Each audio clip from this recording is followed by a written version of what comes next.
Good evening, everyone, and welcome to another episode of Another Nerd Talk Show, where we talk nerd. I'm back. Welcome. Happy Halloween season, and happy Halloween stuff. I'm here with my usual crew. Kuma the Sleepy. Trick or treat. Cruiser, what are you doing here? I had today off, surprisingly. Yeah. Yeah, nuggets.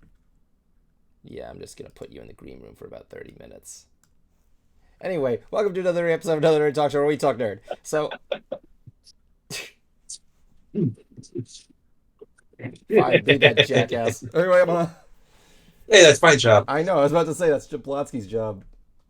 Anyway, it's the Halloween season. I'm back here, and I just got back from Tennessee with two big things of wine that's mint chocolate chip and cookie dough flavored. Sound detection mask that no longer works. A cold, and pretty sure that was it. My only regret is I didn't get four other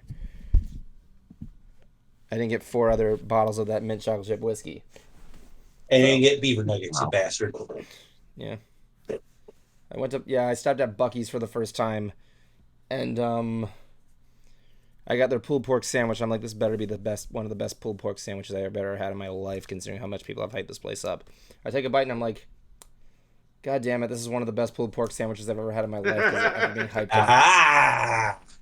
Don't One of us. I've always just been told that the hype is just the store. Like, I've never been told anything specifically about the food. Yeah. They're always just right there going like, oh yeah, it's just a great store. It's a great store. It's Yeah, a great I'm like- store. Their beaver nuggets are addicting, Like, I'm especially right- if you're diabetic. I'm right there, and I'm like, this is not really much a convenience store, but more or less a grocery store, but okay. I mean, Walmart has a gas station and has food. Yeah, I mean, I've been to the San Francisco version. Fuckies. Jeez. No, that's not a real place. Anyway. It's just, I'm sure it is somewhere in your dreams. Anyway, tonight we have trailers for Boom. That is not the right one, sorry. Boom. And Boom. There we go. We got trailers for Wonka, Candy Cane Lane, Leo, the Southpark joining the Panderverse. We also got a poster for Treehouse of Horror and what they're going to be parodying this year. A new Dragon Ball series was announced this week at New York Comic Con. I failed to follow news on that. I must have lost track on things. Please excuse me. Best Buy made an announcement this week that's pretty much was an inevitable fate. And lastly, Warner Brothers is rumored to be sold off to another company. You would never guess who the potential buyer is. I could tell you who the potential buyer is, but then again, nobody's gonna care. If I say it's Disney, everybody's gonna start jumping out their windows, stealing cars, and lighting shit on fire. Anyway, welcome again back to the show here, and I'm here with my usual host, Kuma the Sleepy, Justin Jablonski, and the Concert Cruiser for some reason. Nice hat, Jablonski. Thank you. God, I got this mouth sore on the side of my mouth, and it's killing me when I talk. Don't you mean a cold sore? No, it's not a cold sore. It's like this thing called angular cheilitis. It's like an open wound on my mouth. I've had it for like 2 months now. And I'm like, okay, this is not going away now. I gotta do shit about this. It's kind of sucky because the last 3 years, something different has happened to me. Like I've been getting sick and sick and sick and sick. I'm telling you, when We've I turned noticed. What? We've noticed. You're always talking about it in the group chat. Yeah, please excuse me. I just get pissed off. 2023 is like what we went through in 2020, only it feels like more of a personal matter. And instead of one particular mainstream disease happening to me, it's every disease that's happening to me. I'm expecting to have You hear that, Cruiser? His health is fading in his 30s. Let us play our orchestra of tiny violins.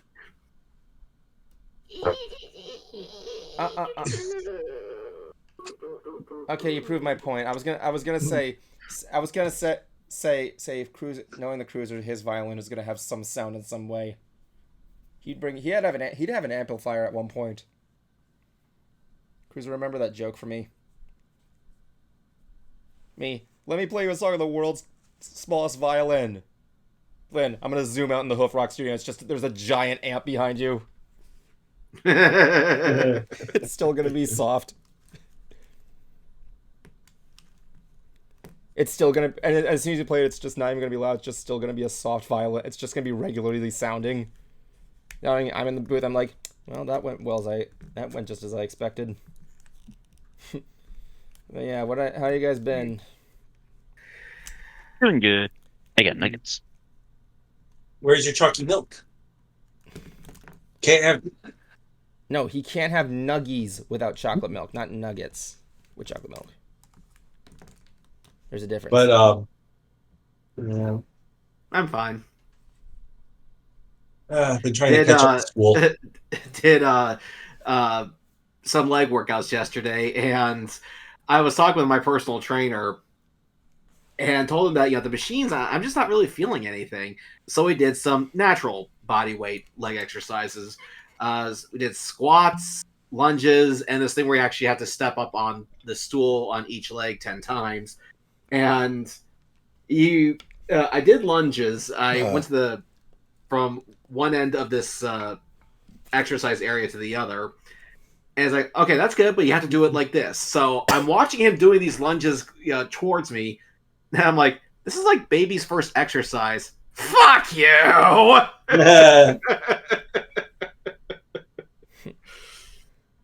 man. So,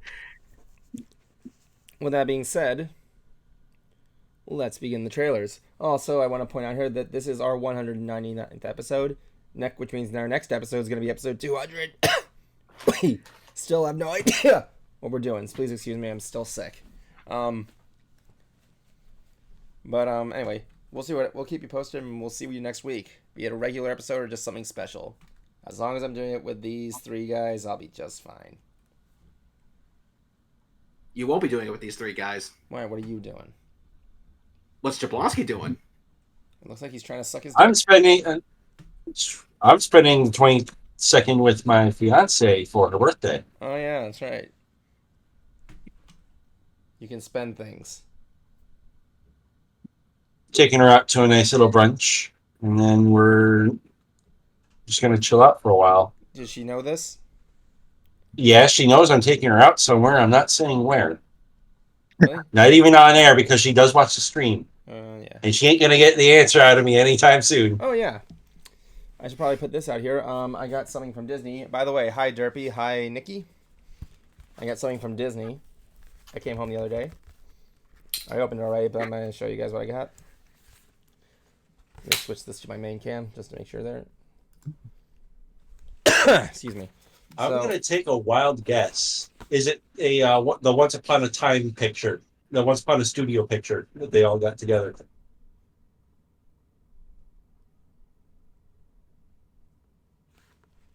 Anyway. I've seen prints. It looks too thick to be that. Can I please just continue? Just do it! I know. Blonsky's being the dick. No, you're just paused right there. They're not stopping you from doing it. Goddamn. It's having a hard time getting it out as well. So yes, Dear Evan, we regretfully inform you that you have been fired from Disney. Obvious joke. Thank you. Here's part of your soul. Really building up, destroying the anticipation here. So yes, he was correct. It is a photo of the Once Upon a Studio photo of all the Disney characters. Did they release that short yet, by the way? Today, tomorrow it's gonna be on Disney Plus. I actually do want one of those. Yep, it's a whole lithograph of all these like the Disney characters in front of the Walt Disney Studio. Yeah, I actually do want that picture. Huh? Wrong camera. Oh, sorry. Who are you showing it to? The audience, please excuse me. Oh, I remember that blue car. I remember that short. Yeah. Oh, nice. In it, that's not all that was in there. I got this in here. And is that it? Did I put it in there? Yeah, I did. Okay. So, who knows? Maybe I can get as many whoever's living now and get them to sign that lithograph. You know what's better? You want to know what's better? If I didn't want to if I wanted to keep it clean, I could just have him sign the cardboard that's behind it, that's keeping it like still or flat. Frame it, put this on top and this on the bottom. Then I was gonna say, then isn't the? I don't think the picture would be worth anything. Then the picture's just worth the picture. Yeah, you know. And you just have autographs on a piece of cardboard. What I got here is a little note signed by Iger himself, even though it's probably not. But let's see. Dear fellow employees, for 100 years, Disney has been entertaining, thrilling, and touching the hearts of people from around the world. Our stories have transcended generations and geographics, and they've stood the test of time. As we mark the company's century, it is my pleasure to honor this rich, historical, exceptional storytelling by presenting you with a commemorative name tag and this special lithograph celebrating the new short film from Walt Disney Animation Studios' Once Upon a Studio. If you guys don't know, that is a short coming out tomorrow. Thank you, Jablonski. It's gonna be like a small short of all the Disney characters coming in front of the studio for a photo, and the stuff they're using are voice snippets from the actual actors in doing the characters, which I think is really cool. Ooh. Like example, like it shows the fairies out front of the Disney studio, and like Fauna says, "Make it pink," and then she turns the Disney Mickey hat pink, and then Merryweather turns it blue. Nice. An all-star assemble of beloved Disney characters come together in Once Upon a Studio for a joyful, entertaining, and emotional reunion as they assemble for a spectacular group photo to celebrate Disney's 100th anniversary, which will soon be available to stream on Disney Plus. Is a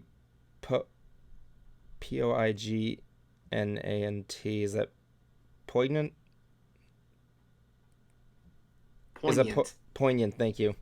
Poignant tribute to the creative storytelling that has been at the heart of Disney from the very beginning. It's also a testament to the profoundly talented employees, both past and present. We have helped make Disney the most beloved name in entertainment. As we celebrate this milestone, I ask that you do not open this in the middle of a live-streamed event, or otherwise you will not be coming into work next... Wait, what? Excuse me? I'm just kidding. I want to thank you for your continued passion, hard work, and dedication to this incredible company. We have an extraordinary history here at Disney, and I am confident we have an even more extraordinary future thanks to employees like you. Sincerely, Bob. Since that's actually pretty interesting there, considering, like, as you know, cast members, they go with like a first name bassist. Mm-hmm. Yeah. Yep. That bassist being Geddy Lee. Anyway, Emma. So let's see the name tag. I like the pun. Yeah, I did it. So let's see what we got here. Let's see this name tag. Oh my god. So I'm going to put... Looks pretty. Yep. The Disney name tag. Beginning in 1955, Disneyland hosts and hostesses as cast members were referred to then and were issued bronze badges imprinted with the identification number. We had identification numbers? That's weird. So yeah, this is what it looked like for the audience, and I'll show it to you. So you can see like the number underneath there faintly. Mm-hmm. Yeah. Well, that's actually really nice. Yep. Is yours 8675309? No.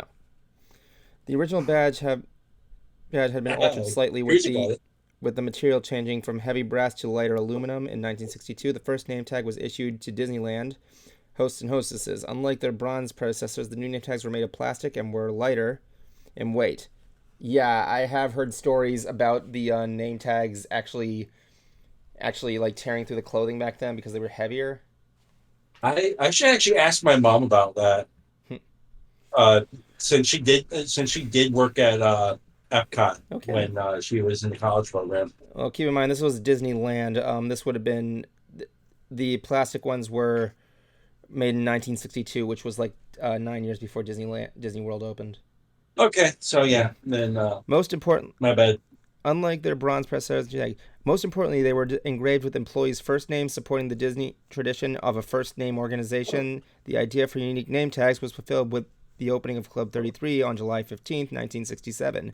The elegant gold on black name tag established a unique tradition that continues today. The opening of Walt Disney World and its many amenities in October 1971 called for a whole new series of uniquely designed name tags. Since their premiere during Disneyland's early years, name tags have become a standard in the hospitality industry, while there have been hundreds of varieties used throughout the Walt Disney Company over time. One thing remains constant. When cast members, employees, and Imagineers wear their name tags, they become proud ambassadors of the Disney culture. One thing I've been maybe really back then they were, but I don't know about now. No, most of them are at this point. But this is what it looks like. This is what it looks like. Other camera. I know. I have to show the audience first. Now, are they expecting you to wear that at the park? Or Oh is it no, just this is not to be worn. This is just a collectible. Okay. Ooh, very nice. Thank you for making the dream come true. It's made of and this is reflective plastic. Look at that reflection. It's shiny. If I was to wear this name tag there, I'd ask for another one just so I can keep this one in mint condition. So yeah, that's usually how I roll. So what I can do is so I guess I can put this under hashtag Disney Cast Life, hashtag Disney2100, and hashtag Life at Disney. So what I was thinking about doing was I was thinking about getting a shadow box frame, put the lithograph in there, and then there on the top, the note on the bottom from Bob, and the name tag there, so it can be framed and shadow boxed. I'm saying that makes it kind of cool. Yep, I take that lithograph off if there was like a character I can go see. Yeah, I gotta see if I can find one of those lithographs. They were cast issued, so I'm pretty sure you can find one online. Oh, for sure. Maybe, but this is still cool. I like this material. It's nice photographic material. I'm a proud. People were asking what I was doing at the wedding, what I was doing for a living. I said I work at the Disney parks, and I have added that despite all the stress, all the problems and everything else, I'm still happy where I am as a cat and proud to be a cast member there. He's not. I am. I really am. I met one of the things I attended a guy's 10-year party at the parks, right? My good friend Gordon from Canada. Yeah. One of the questions they asked him when they gave us the cake, he was like, "What was the best thing you've said about you? What would you say your number one thing you like most about working at the Disney park these 10 years?" I don't remember what he said, but I've been thinking about that for a while since I heard that question asked to him. For me, it's more like the experience of meeting so many extraordinary people, meeting people from all over the world to come over and have a good time at these parks. And of course, but I feel like one of the best things I found out here is it helped me out with some of my communication skills and my anxiety. I've really had a lot of improvements with that, being a guy with ASD, which, as you know, is a disability that makes it hard to communicate with other people. And I feel like it's been a good I have it, exercise. so. And I feel like this has been a good exercise to communicate with people, especially those who aren't fluent in like English or anything like that. I'm able to comfortably find ways to communicate with them at that time. That's actually something that I had to do when we were at MegaCon this past year when we were running Bruce's booth, because we had these two guys come up to us who wanted to take part in the photo booth, but they could not speak. Yeah, I don't know if they were also deaf or not, but I know that they were communicating through sign. And now I know very little sign. I know like the I know like the alphabets. I know a few phrases like this actually means I love you. Yeah, not this. Yeah. This. Yeah. That's what my fiance I use. Because she does know sign language. Yeah. This is driving. This is cookie. So I basically try to communicate the rules to them through hand gestures that were not sign language. Like the one rule was obviously, when you stand on this little photo booth, you don't jump. So I go, and that actually got the point across. Nice.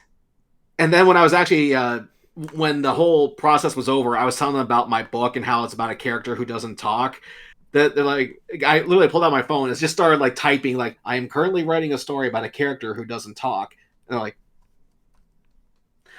but he is a musician and he uses his music to communicate. I'm like, that's good. Actually, again, all through, not sign language, but body language. Of course. Like, that's what we kind of do with communicating with people of our language there. I also have a notepad with me. These guys had a hard time communicating, and because they couldn't hear me, so they had to speak in like sign language. They were mute. So I remember during one of my tutorial videos 9 years ago, I had a notepad with me, so I wrote down everything there, and I showed it to them. They were able to communicate. When I came back, I said, have a good time on it, and they were like, yeah. Mm-hmm. Anyway, where were we? Okay. The first trailer we got here is for Wonka. It's funny because I was recently watching. I'm looking forward to this thing.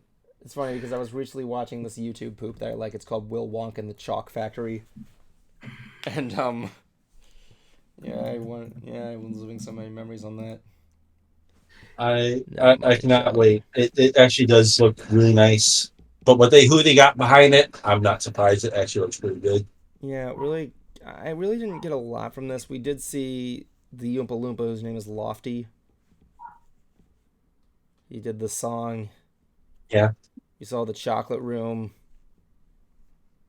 I'm sticking with a lot of people that this is a prequel to the Gene Wilder, Willy Wonka and the Chocolate Factory.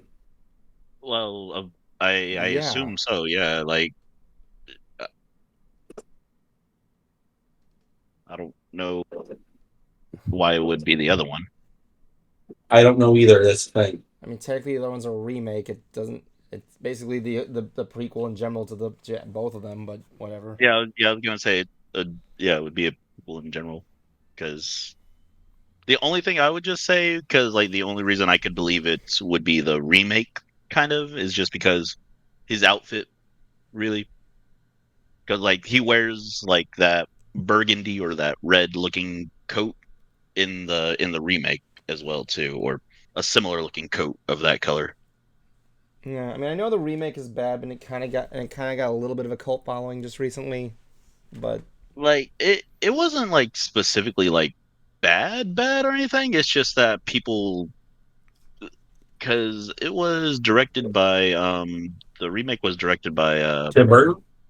yeah, Tim Burton. Yeah, so people weren't necessarily getting Wonka. Like they were only just seeing, oh, Tim Burton's version of Wonka. Like that's all. Like that's specifically all we were seeing, because when anybody thinks of Tim Burton, they already know, thinking like, oh yeah, some sort of looking characters, or some sort of gloomy story, or even some sort of atmosphere that makes you think, or that makes you go, yeah, that's Tim Burton.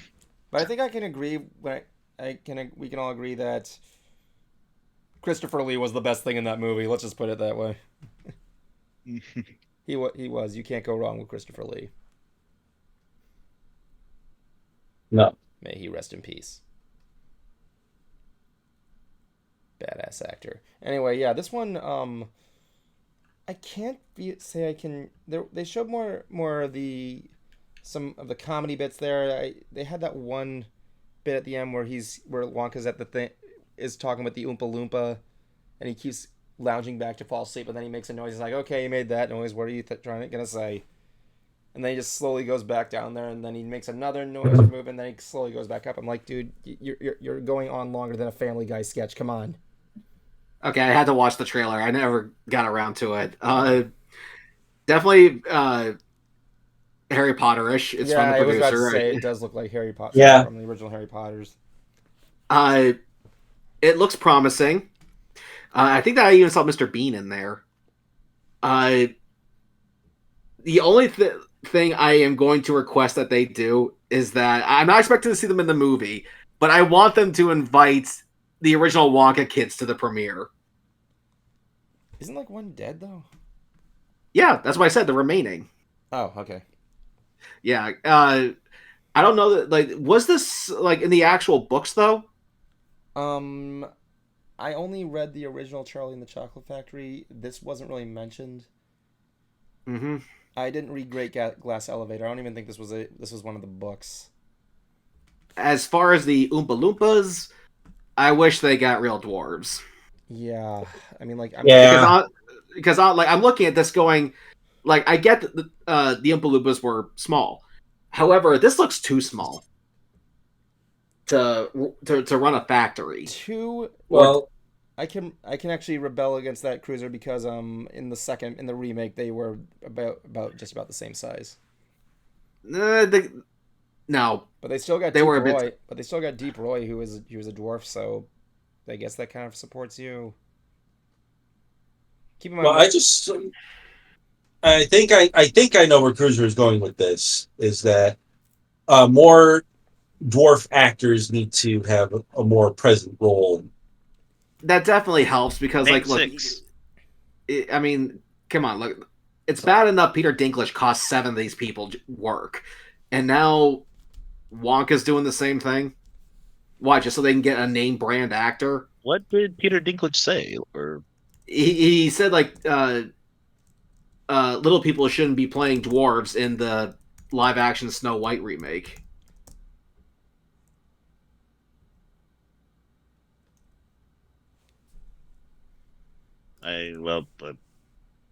wow, such hard words to not to defend against. I mean, I'm sorry, like people could have still done it. Like he's like just the one guy that's saying it. Again, like there are other people that are okay with it being done and some that aren't.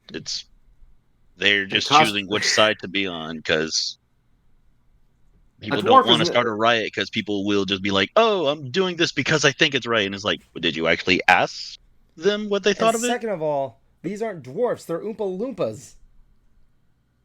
They're just dwarves playing a character that's small. Oh, Evan, stop! Just stop. No, think of it if Peter Dinklage actually did play one of the Oompa Loompas. Cruiser, I just supported what you said. What are you talking about? Now you're telling me to stop? Oh, I think my headphones must have cut out there for when you. You said that Peter Dinklage said that dwarves shouldn't be playing dwarfs on film. No, I'm talking about when when you made a comment. When you made your comment, I think my headphones must have cut out. Yeah, I said they're not even playing little people or dwarfs. They're playing Oompa Loompas. That's like a different thing altogether. Yeah, the Oompa Loompas just happen to be small. Yeah. That's it. They look too small, though. So, it would be funny if Peter Dinklage did play the Oompa Loompas. I make candy and I know things. Yeah, I would love for him to just be the leader of all of it. Like he's the one that he gets all the candy information from. Yes. Let me see. Well, how small were they in the Roald Dahl book? Let me take a Roald look. Dahl. Roald Dahl. All right, thank you. What the? Oh yeah, that's right. The Oompa Loompas in the novel had to go through a change.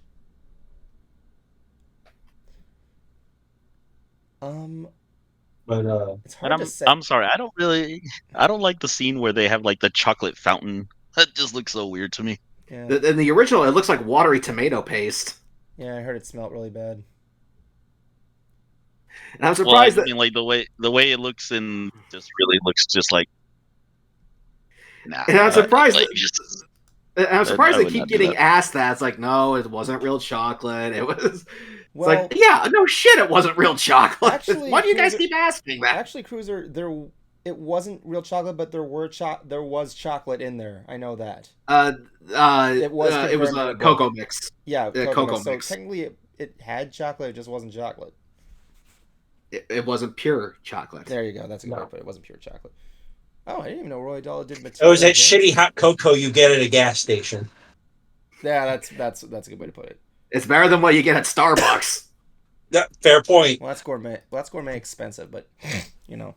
It's actually not good. Yeah, it's really bad. Oh, like I don't know how the hell. Wait, the hot chocolate. Yeah, it is bad.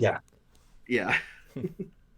Hey, fun fact here. Apparently, there were 10 actors who played the original Oompa Loompas. One being there was one that was played by a woman. I did not even notice that. Nice. Yeah. Well, duh. They're all dressed to look like the damn same thing. Yeah. Well, no, there was some I did notice that fluctuated in size. Like. Oh, how cool! Well, I didn't say size. I said outfit. Like I said, they're all dressed up. Now, but speaking of having of women in roles you didn't realize, when I was playing the Resident Evil 4 remake, I was noticing that some of the Los Illuminati monks some of them were women. And I'm thinking, great, now everybody can get slaughtered. Anyway, let's move on to the next trailer here. This is one that I found on comicbook.com, and it was called Candy Cane Lane. It stars Eddie Murphy. He's doing a Christmas movie. A horror Christmas movie? A man makes a deal with a mischievous elf who casts a magic spell that brings the 12 days of Christmas to life. Wow, that is a horror story, actually. I don't Why know. does this remind me of Codename Kids Next Door for a bit? I can see that. Makes me think of that a Kinda little. does, yeah. Well, there was that 12 Days of Christmas joke where Yeah, there was. Santa's Where they elves. literally dropped the whole 12 Days of Christmas on top of them. Yeah, that's like Dio's Road Roller right there, except it's the 12 Days of Christmas. Oh wow, they got the woman that plays Agatha from WandaVision. Yeah. She's in this. Awesome. Yep, it was her all along. She did come up with the 12 Days of Christmas. We'll be going to the phones in a couple of moments, everybody. Hey, she killed Sparky, too.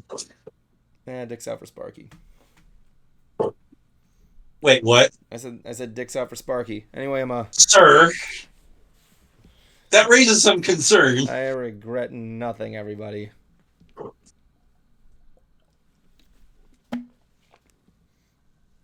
Candy Cane Lane looks passable. I don't know. I'm not really a big. So it looked. I haven't seen the trailer, so I'm checking it out right now. Yeah, I mean, like it's. It sounds like a horror film. He said so. No, okay. not really horror specific or anything. Yeah. It's So just, kind of creepy. A Christmas nightmare. Yeah, it's just like not really nightmare-ish or anything. Nothing really like scary or anything. Like nothing suspenseful much. It just kind of seems like. Oh my god, I took on too plot much. I'm getting. The plot I'm getting from this is that it seems Eddie Murphy's character is given the opportunity is given a wish or something, and apparently his wish is for an actual 12 days of Christmas to be a thing, or something like that, because it's having like all these characters just appear. Why the hell did I even bring this trailer up? I'll stick to Violent Night. Thank you very much. Yeah, I'll go with Violent Night. Can't wait for the second one. It looks nice. Like to me, it just kind of seems like it still looks like it'd be like it's a nice family movie. Maybe. I wouldn't doubt it. Eddie Murphy, though, I kind of wish Eddie Murphy did more adult comedies. Yeah, again. I mean, like, I'm not a big fan of Eddie Murphy. I like some of the stuff he's in. I mean, I loved him as Mushu. I love him as Donkey. I liked him in Bowfinger. No, watch his older stand-up. I liked some stuff. I kind of like the PJs. I thought that was cool. That was good. Liked him in Pluto Nash. You're saying all of his animated. Cruiser, you're going back in the green room. But then I love how you were only talking about all of his animated work. Bowfinger's not animated. Well, most of what you said was all of his animated work. I guess I can't. I guess I just grew up with him as in his animated work. No, when I was a kid, my mom introduced me to his stand-up comedy. Oh, jeez. Very, very not safe for kids. I think I saw him. I think the first movie I saw of him was Beverly Hills Cop. Dr. Dolittle. I want to say, that was, I think, my first real introduction to him in acting. His stand-up. I saw his Red stand-up, and holy shit! I love his serial bit. His serial bit. Oh yeah. Joke. I don't think I've seen. The ice cream bit is goddamn hilarious. I remember on SNL he had this bit where it was a ghetto Mr. Rogers' neighborhood. Oh, Mr. Robinson's neighborhood. It's your old pal, Mr. Robinson. Someone's at the door. Today's word of the day is gentrification. Anyway. That and Okay. Fucking the hot tub skit.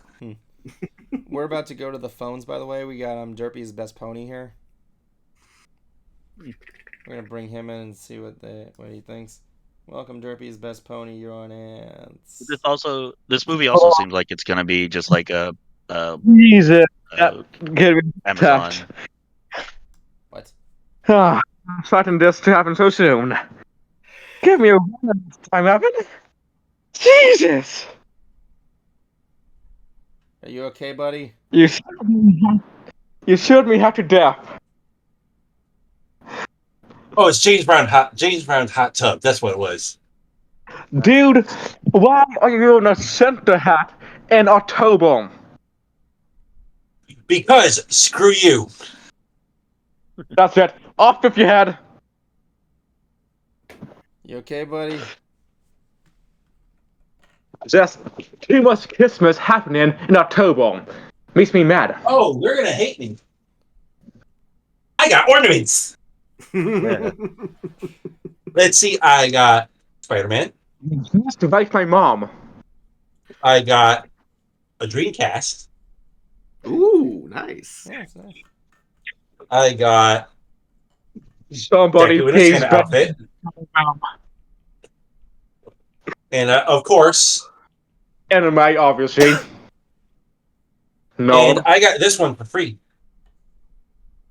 Oh, Still nice. clarinet. And that's not including the ones I got back in July and the ones that are coming up next month. Interesting. Anyway, Derby, we were just talking about some of the trailers that we were announced so far. The including Wonka and Candy Cane Lane, which delved into Eddie Murphy. What? Eddie Murphy. Vin Hazen, Eddie Murphy. Every movie Hazen is a horror movie. That's how it is. I mean, he was in the Haunted Mansion. We don't talk Yeah. Fair about point. First one. it. The last movie I saw with Eddie about- Murphy. Dang, what was that? I think it was a Netflix movie. He's Damn, in I'm a- trying to really remember. He was in a Michael What Jackson music video. The new Goosebumps.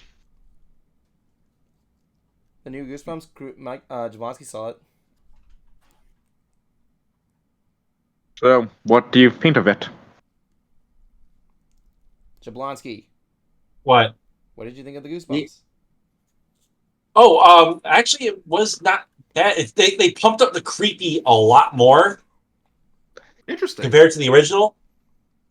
It's more geared towards teens and the people that grew up with it I would assume so. because it got more. It has more "Are You Afraid of the Dark" vibes Mm. It's supposed to make it better. without being like outright scary. Yeah, But, because if I remember they- right, the original series that they tried to do with Goosebumps was them just Being goofy. like, yeah, and like it was literally just like starting. Oh, we're in a neighborhood, just starting like that or something. The original They- was. So, you know. They did like the. Let's see, I know they did. Say Cheese and Die was the first one. That's a scary one. The Haunted Mask was the second one. Oh yeah, didn't they like change the haunted mask to like a ceramic doll mask? Yeah, and Haunted it just Mask- kind of morphs into like a creature after leaving it Yeah. on for long enough. Was it good? That. Yeah, that was a good one. That was Yeah. pretty I know. Let's see, there was Go Eat Worms, Cuckoo Clock of Doom. A cuckoo clock.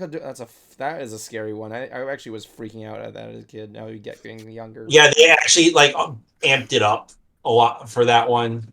Dude, it's like the last time he gets caught in the time loop, but Oh, with nice. this time around, it makes clones of him after every time they loops. interesting. So That he's got would be like the he had parent- like about a whole bunch of different ones floating around, Oh, is that a motherfucking JoJo's reference? and the Go Eat Worms was really crazy.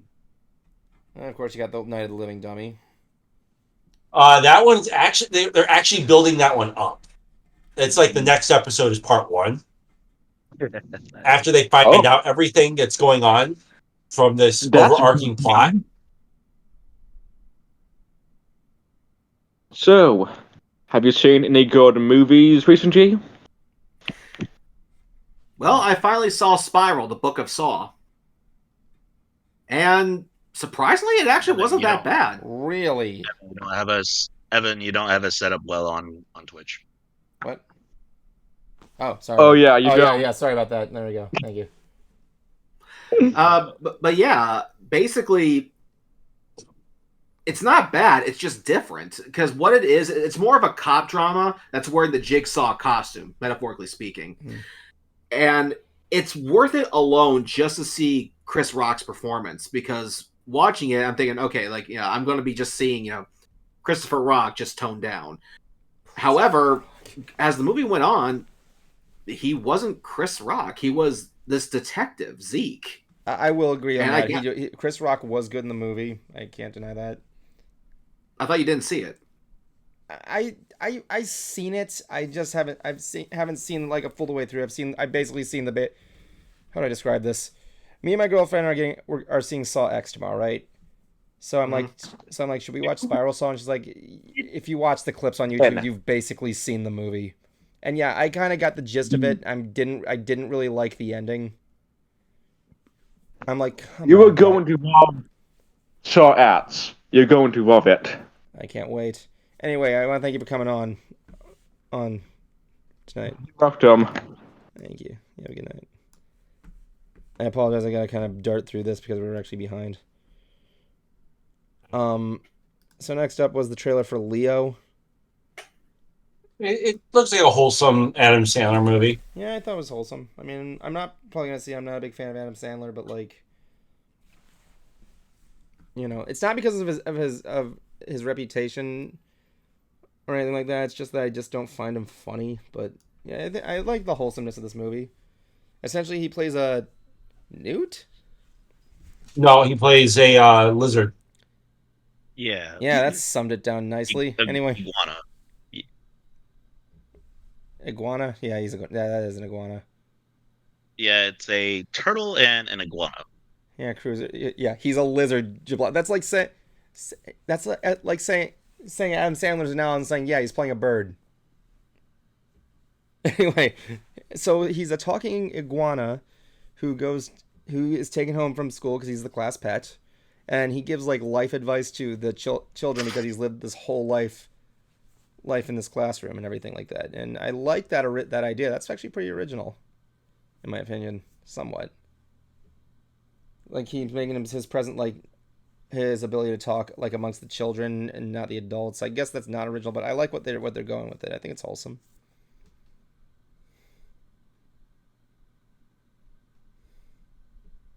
I haven't seen the trailer yet, so it's that.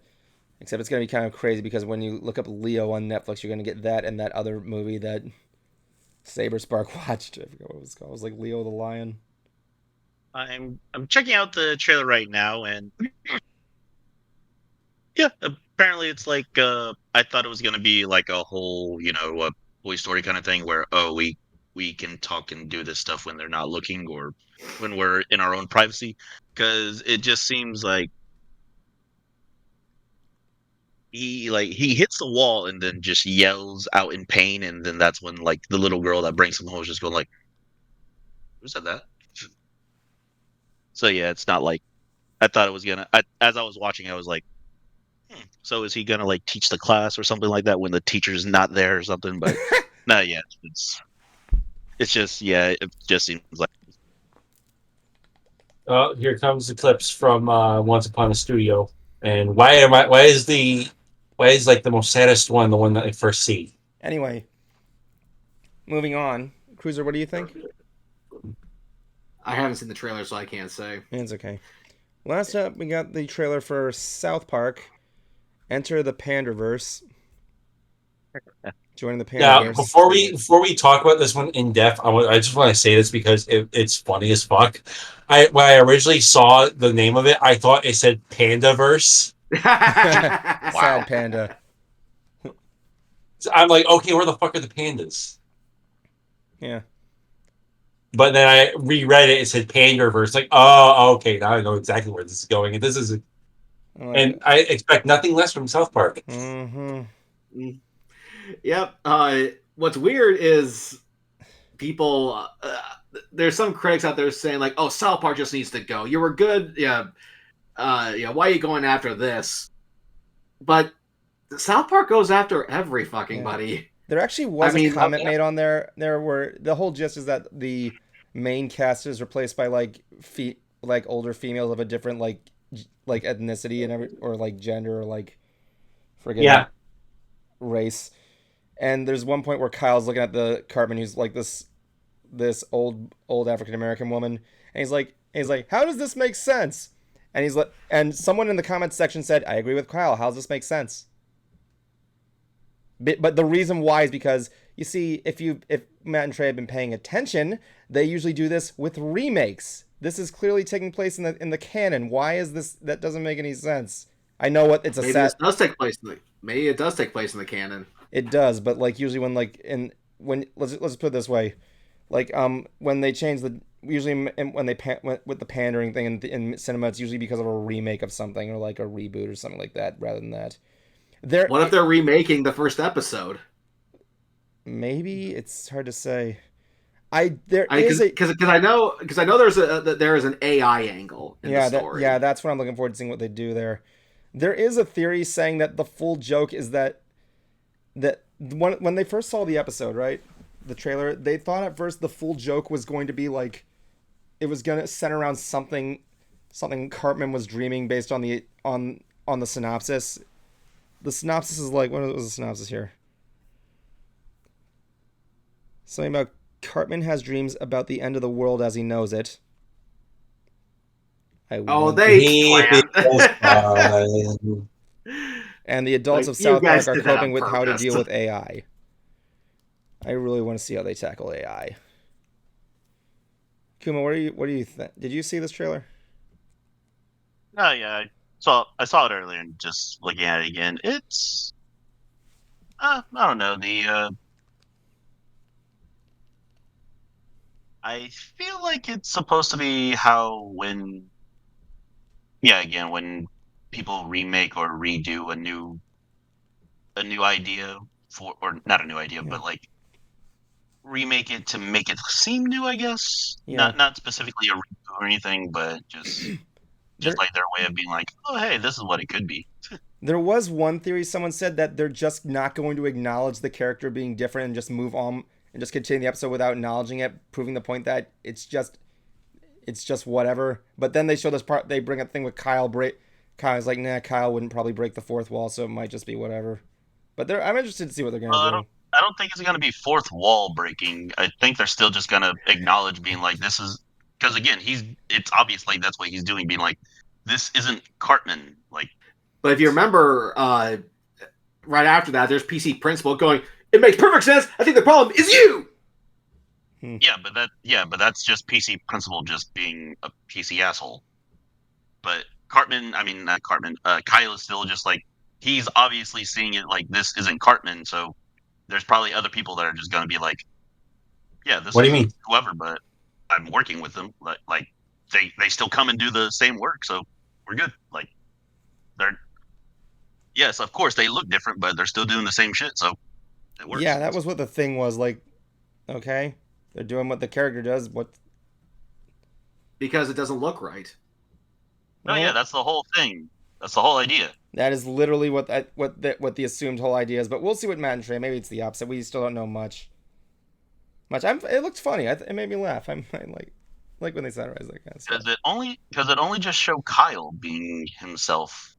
No. There is another. Yeah, there. Well, I meant as it's introducing them all, because it only said, here's Cartman, Stan, Butters, Kenny. It didn't. They switched out Butter. They switched out Kyle. Oh yeah, Butters they did. But no, there was a photo. They did show her in one of the promo photos. They do show her though. Oh yeah, that's what I mean. Like it could be like he'll probably be switched out because he's not accepting that this is like the thing. It's just like going, okay, you're not working anymore. Next, let's bring in the new Kyle. That would just be great. Sort of like in Truman Show, where certain people whenever they broke the illusion, it's like, all right, we're taking you out of here, and you have a new person. Or maybe this might be Cartman's dream. I actually, I'll probably get a trial membership to Paramount Plus just so I can see this. Yeah. Anyway, before we go to Hooked on Harmonics, we also got a poster for the new Treehouse of Horror. I'm assuming this is 29, I believe. It's XXXIV. No, wait. Did you say 3 X's? 3 X's. It's XXXIV. Yeah, it's 3 X's. IV. Oh wait, no, IV. 34 then. You said X IV. Okay, yeah, that's 34. Okay, Wow. okay. Here's the plot. Bart is turned into an NFT and Marge must fight through the blockchain to rescue him. Lisa turns into Nice. a I like Lisa turns into a murderer from her past, which is apparently a Silence of the Lambs joke. And that. I was saw thinking, I saw the oh, I forgot to share the poster because I Ooh, yeah. And the last thing is an outbreak transforms Springfielders into a plague of lazy beer-loving oafs. So now everybody's Homer Simpson now. nice. so sidetracking for a little bit. All right. So you know how people were worried about when they said that Genie was going to be in Once Upon a Studio Yeah. with Robin Williams' voice being like AI'd or whatever. That's not what happened apparently. What they do? They used outtakes from Robin Williams' Genie recordings for the voice in the short. Did they let did his Nice. family allow him to do that? Yes, they did. Okay, that's good. Okay, that's good. At least they got They went to his estate with the lines and got permission to use them in the short. all right. That was nice of them. Yeah, I feel like they probably just did that at courtesy because like that's still under their property because he recorded it for them. Well, I'd rather them do it out of courtesy than not. No, yeah, that's what I mean. Like Yeah. they still Yeah, had but- the right to do it because it's still like in their. well, it's actually a lot more complicated than that. I won't go into the story, but there were some like things they had to abide by to get Williams back to play the genie in like King of Thieves. To get him to do the Well- voice again, and after his death, they did Well, have to that's when legally he- like yeah. oblige. Huh? Like that's to like he used his voice for new things, but this was already recorded stuff. Yeah, there was like they did include a clause of like past recordings.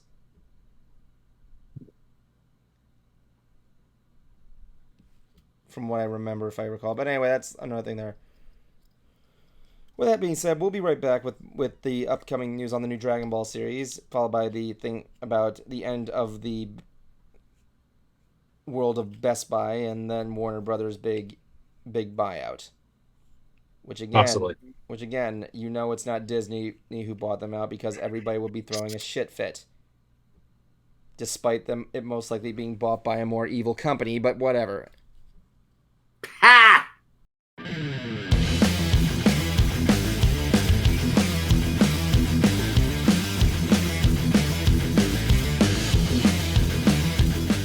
Nation, this is the Concert Cruiser, and today for Hooked on Harmonics, we're going to look at Dog Star. Now, for those who are products in the 90s, this name may seem familiar to you. It should, because this band has Keanu Reeves. Yes, this is their first new album in 20 years. And, of course, if you know me, yes, it's signed by Keanu. Whoa. Whoa. Yeah. Whoa. Now, and I even took it a step further. What did I do? I got the red variants. That's right. That's how I roll. Yes, this is their new album, Between Palm Trees and Power Lines, which is something that people refer to in Los Angeles because that's what you see a lot there. So I'm guessing this is a possible commentary of what life is like there. And the sound is definitely a 90s alternative rock along with the jangly college rock. So somewhere between Better Than Ezra and Semisonic. Maybe a little bit of Tonic as well. And if you want and I gotta say, Keanu, he's really good on bass. Okay, he's good. The only negative thing I would say about this is that I wish that bass was turned up just a little bit more in the mix. Because it's only a 3-piece band. There's just the drums, the guitar, and bass, at least as far as instruments go. So I would like and normally for that kind of setup, the bass gets a chance to play not just the rhythm, but also acts as a second guitar, which if you're familiar with Limp Bizkit, that's basically what they do with their music. So I'm surprised they didn't get a chance to do that. But either way, it's actually a pretty solid album, and it takes me right back to the time of the 90s. So the song I would recommend people you start out listening with is Breach, which is the last song on the album. But it's like number 2 on their Spotify, out of their most streamed songs. It really has a good rockin' vibe to it. Keanu's there just doing his bass thing, and he even gets a little bass fill that he gets doing it.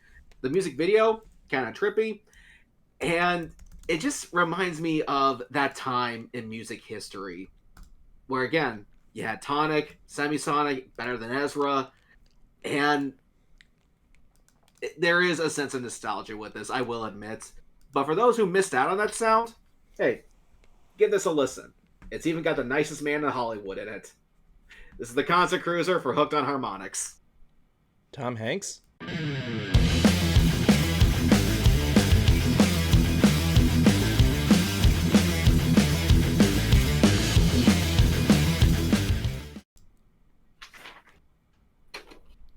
I went to a Walmart the other day with my girlfriend.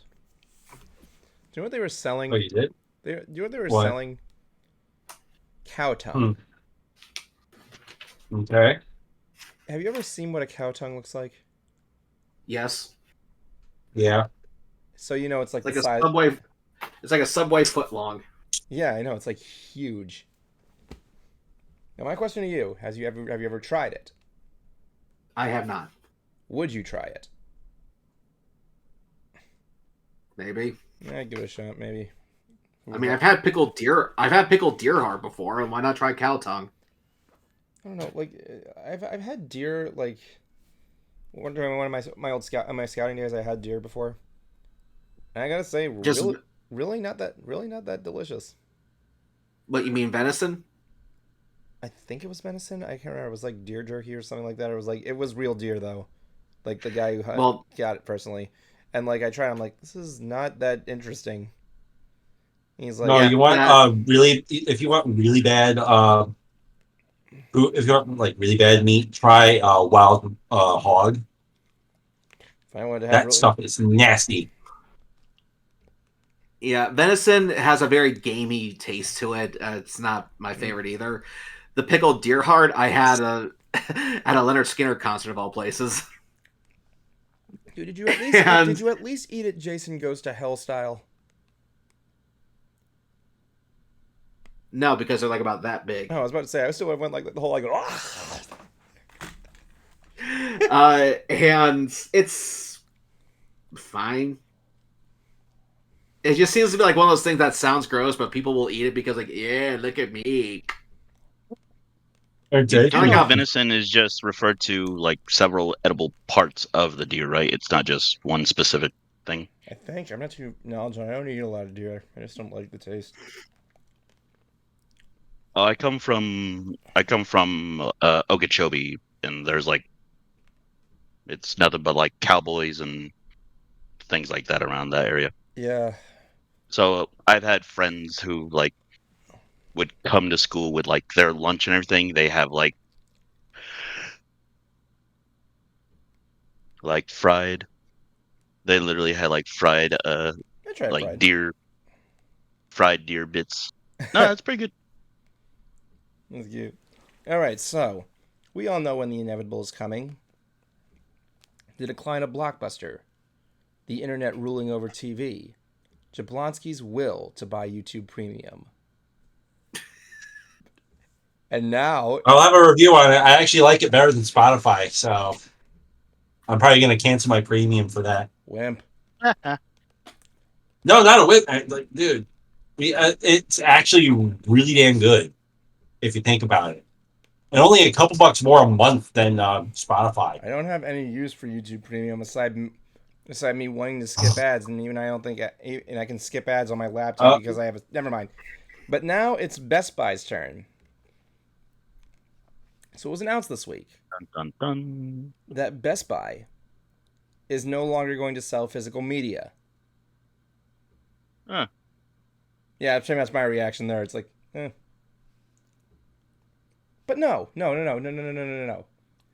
Do you guys, all of us live near a Best Buy, right? Yes. We're gonna make. Yeah. Okay. Here's what we're gonna do. We all knew that the decline of physical media was coming. Okay. So we know. I wouldn't say Well, I wouldn't say it's dead. It's just I didn't say there's it. less Well, of he it. I said said declining. decline. He didn't say it was.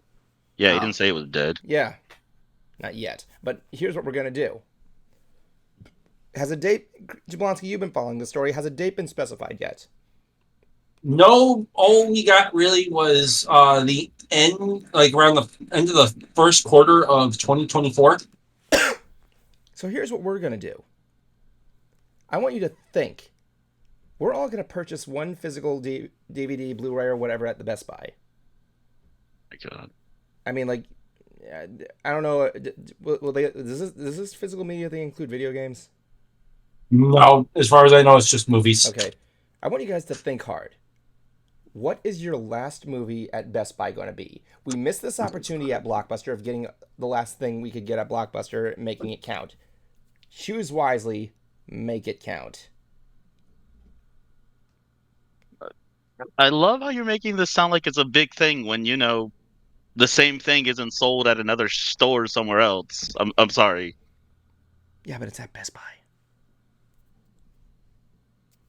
It doesn't make it a fucking difference. It's Stop the same ruining fucking ants, movie. Kuma. Anyway, we're gonna be. You're not making this into a thing. You're like, what is the last thing you would buy? What is the last movie that you could get somewhere else? What's the last one that you're buying at this specific store? It's like, I don't know. The store's gonna close. They're not gonna sell that movie. Walmart's still open. They're probably selling it. Well, that's the same Probably reason for why cheaper. people made. Same reason why people made last purchases at Toys R Us videos. Oh yeah. Yeah, but that's Toys R Us. Like, not many people are going to other like toy stores or anything like Yeah, and that. Toys R Us came back, so I guess that kind of makes it meaningless. Yeah, Toys R Us is coming back for whatever reason. But no, but this is movies. Like Jablonski, are you gonna care if Best Buy has the last copy of Raiders of the Lost Ark or something? Not really. Their last version, but Walmart is probably selling it as well too. I'm sorry, Yeah, I'm not right here really. going. I Yeah, wouldn't I'm give just a right here shit. going. It's movies. You're still gonna do it anyway. Sorry. Anyway, but what do you think about this whole choice by them? I feel like they're just thinking ahead, and yeah, like again, we are gonna get to that point where we're not really gonna need physical media much. Like, yeah, there will be some people like Cruiser who will probably still want all that shit, but no, yeah, I just mean I don't see any point in keeping like other extra stuff. Yeah, I agree. I mean, there's a I'd reason why like I took down. If you noticed, throughout earlier this year, I took off all my DVDs and Blu-rays off there. Yeah, or if you're like Jablonski, where like if you want to get like collector versions of stuff as well too. Mm-hmm. Yeah. Even then, they don't have that kind of stuff for movies anymore. So it's really unless you're no going to the point. movie theater, yeah, like AMC or Regal and everything, where they give you like those extra items for the movie or whatever shit. I'm still pissed that I couldn't get my hands on the B20 fucking popcorn bucket. I know, same. I only went to, I forgot. I think this is AMC or Yeah, it's AMC. yeah. No, for this one because I got this bucket and I was able to get a mimic. Oh, that's cute. It's a little mimic. Yeah, yeah, it's pretty cool. I like it. Same a Mick the mimic. Anyway, that's actually funny there. One of my favorite YouTubers, Brad Jones. He goes to the movies all the time to do reviews, and his backdrop is like shelves. Each one has a different bucket in it. Oh, by the way, shout out to Brad Jones for now being a father. What's his name? What do you name this kid again? Let me see here. He released his podcast. In his podcast, he actually was telling the story about what happened. It happened literally the day after his wife took the maternity leave, and she was just getting ready to relax. Oh, that poor woman. Let me see here. Stoned Gremlin Productions. He's probably not gonna have a lot of content out. His name is.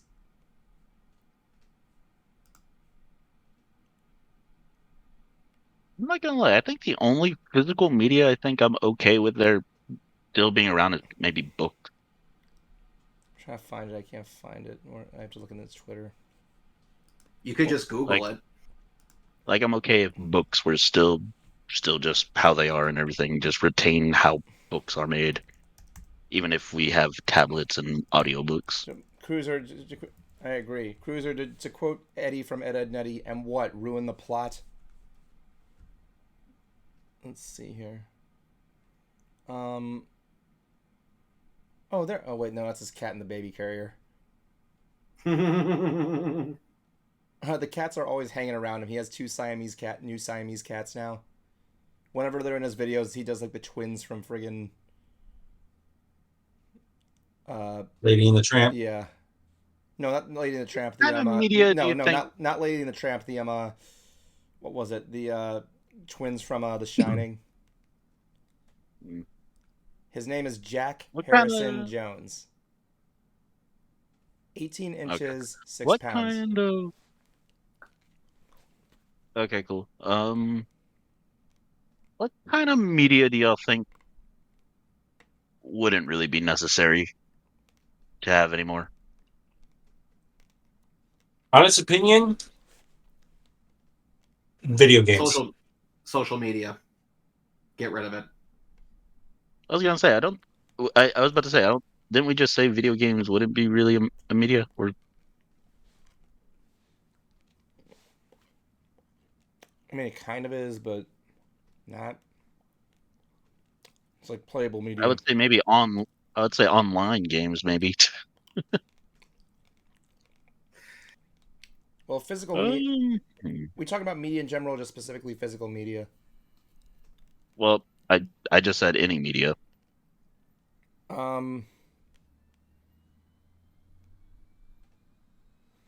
If I was to get rid of any of the media, yeah, it was a bad joke. Or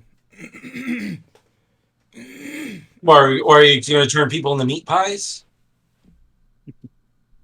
No. I did not know this. Geez, this is actually a really good Okay, question. that is something I knew I learned. Okay.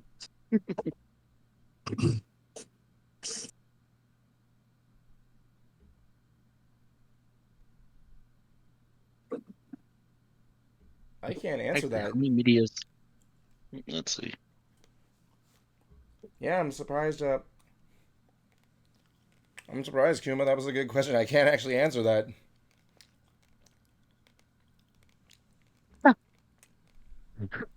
I was just looking at medias and I just typed that in, and apparently that's Spanish for socks. Okay, in that case, I think we should get rid of media in general. Because socks are bullshit.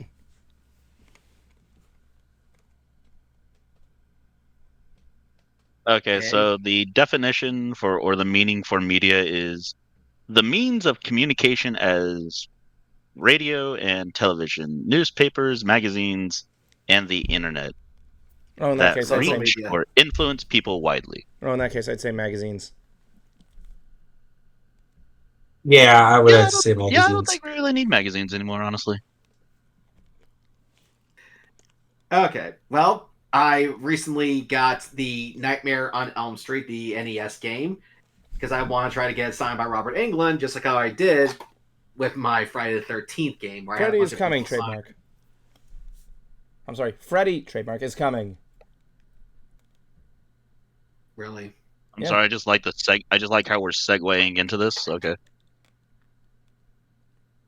Well, we were talking about nothing else. Well, we have two. Well, I mean, we have two other things. I love how you just go like, "Hey," you didn't just like lead us into it. You're just right there going like, Well, that. Evan, if we got more things, then bring them up. Okay, cool. New York Comic Con happened this week. I apologize again. I wasn't really following too much in the news. I kind of lost track of things. And Toei Animation announced a brand new Dragon Ball series in honor of the series' 40th birthday. Currently in the works and set for fall of 2024. It features the current cast from Dragon Ball Z, Dragon Ball Super, whatever. Only this time, They are children, similar to that It's of Dragon Ball babies. similar to that of GT. Yay. However, unlike GT, Toriyama is deeply involved in this. No real details have emerged from it except for a trailer and the name, going under the name Dragon Ball Daima, DAI. I think so. I think it was Masako or Lil Kariba that put it best. The name of the show is actually called Dragon Ball Diapers. What does it mean, Kuma? What is D? It's DAIMA. I don't know. I don't speak Japanese. Oh, I thought you were looking up right there because you were just looking up media. Well, no, I'm just looking up like just how it looks in general. I do like some stuff. Because I seen clips of it and I thought it was literally just someone doing like a chibi Dragon Ball, and I was just thinking like, they're doing this kind of thing because several anime have done this already as well too. Oh yeah, of course. I mean, then we went back. Yep. So yeah, I do like Piccolo. Looks adorable. I do like what they're doing with Roshi, making him younger. Yes, yeah, but Like I don't know. It's okay because I get what they're trying to do a bit. The art style is still amazing, as we all know. I mean, I like that how it's got like that 2D, 3D-ish art style now. Like, there's really not much to say about it. I just thought it was cool another Dragon Ball series is coming. Yeah, I mean, like, I'm not trying to say like Dragon Ball is boring or anything. Like, it's all like it's cool the new ways that they try to make new things. Because let's see, what's Goku trying to do? Fight someone. Okay. Well, who is he fighting? What are their powers? How strong do they need to be? How strong does he need to be? Blah blah blah. We know. I agree. We know the recipe so far. Yeah, I know. I agree on that. My thing with every Dragon Ball series is how it's gonna like be presented. Like Broly, the fight with Broly in the Broly movie, that was incredible. I loved that fight. Well, no, yeah, all their fights are pretty sweet and everything. That's the whole thing. It's just the lead up into the fight because now the only reason they're fighting is because hey, Goku was bored and won a damn tournament to fight people from other universes, and you know what's at stake? Yeah, your universe. If we lose, that's so fucking dumb. Just because this guy wants to fight so many people. There was a recent picture that I saw. It was Goku walking into a Waffle House. Oh yeah. Like, I heard the Waffle House employees were strong. I'm like, yeah, okay, go get your ass whooped. But yeah, I'm just like fucking Goku gets wrecked by a goddamn chair. I think the new idea with this one is to probably go with how they used to have story arcs and everything like that. Oh my god. So I think they're trying to go back to where they actually have stories up to leading to things to where we had the Saiyan arc, the Namek arc, all things like that. Then now it's just hey, let's go talk to this one guy about setting up a tournament so we can fight. That's it. Yeah, we'll see when it goes. It looks okay. It looks really good. Okay, speaking of Waffle House, there's actually something I heard this story. You ever heard the 24-hour Waffle House story? No. Okay, so this was a sports bet this guy took. This was in like 2021, right? This guy, I had to look up the article for this. Just remember. So this guy had like a dream team. He had a fantasy football team. And him and his friends had this bet that if his team lost, he had to... If he won, the losing fantasy team would have to spend 24 hours in a Waffle House. The catch, you can take 1 hour off for every waffle you eat. So this guy goes to the Waffle House. He's allowed to have his phone. Or whatever. I think he's allowed to have his phone because he had to show updates. I've been here for 1.5 hours, so that means I have 18.5 to go. I'm looking at the Twitter feed right now. I accidentally clicked it. I am already in immense discomfort. Please, somebody launch me into the sun.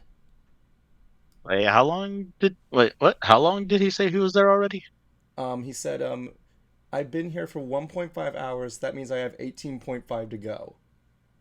So he's been there for an hour and a half. So wait. What? Yeah. That doesn't math well. Oh my god, that means he ate... He ate waffle so far? No, he ate 6.5 waffles. But I thought it took 1 hour off. Yeah. Oh, yeah. So it was just 6 waffles. I see what he's saying. Yeah, that makes sense. Let me see what else here. It's an eye of the tiger. Yeah, let's get another waffle. So he's posting updates for every waffle he eats. It's not... And now it's Hotel California. How fitting. I can check out anytime I want to, but I can never leave. Yes, I can in 17 hours. Officially stuck in neutral. Need to find... I keep reading these, but yeah. Waffle number 6, and I'm eagerly staring into the abyss, hoping to it all to end. Also 4 hours down now. He took a selfie of him just holding waffles. A quick little I think I need to read this because hearing you just talk about it is not like giving me a good picture of this or anything. I'll post it on the SSS chat if you guys want to see it. I'm just browsing through it. The last image is because the way you're reading it is confusing me. The last image is literally him flipping off the Waffle House. But yeah. Anyway, last piece of news here is recent stuff of Hollywood. Warner Brothers, being one of the 5 biggest companies in Hollywood, is now rumored to be sold to another studio. Again, I must point out it was not Disney who they're being sold to, because again, if they did, then the world would be on fire. But you don't need to worry about that. Do you want to know why? Disney, back in 2017, actually tried to offer to merge with Warner Brothers. Now, Warner Brothers did the one thing that other studios had the option of doing. They did the same thing Scholastic did. They said no. Good. Well, that's kind of debatable after stuff happened, but the reason right now the thoughts are who's going to be the buyer. The rumor is Universal.